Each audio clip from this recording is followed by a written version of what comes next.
Welcome to this edition of ANTaR Explains, on the centenary of the ANZAC campaign in Gallipoli. Australia's first people have fought for us in every single conflict that we have been involved with, from the Boer War in the late 1800s to today. First Peoples joined the war for many reasons. Some saw it as a chance to prove themselves equal to Europeans or to push for better treatment after the war.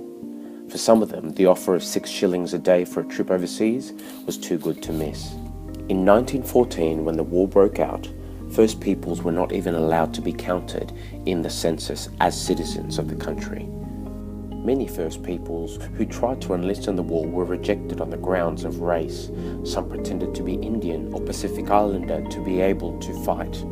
In 1917, when recruits were harder to find, the military issued an order that stated half-castes may be enlisted into the Australian Imperial Force, providing that the examining medical officers are satisfied that one of the parents is of European origin. Once enlisted, by whatever means, First Peoples served in ordinary units with the same conditions of service as other members.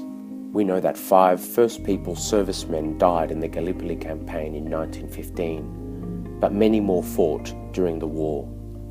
First Peoples fought for almost a century before they were considered citizens. We thank them for their service. When First Peoples returned from the war, they did not do this as equals. Only one of them is known to have received land under a soldier settlement scheme, and many of them were blocked from accessing pensions. In fact, the repression of First Peoples increased between World War I and II. As late as 1928, First Peoples were being massacred in reprisal raids.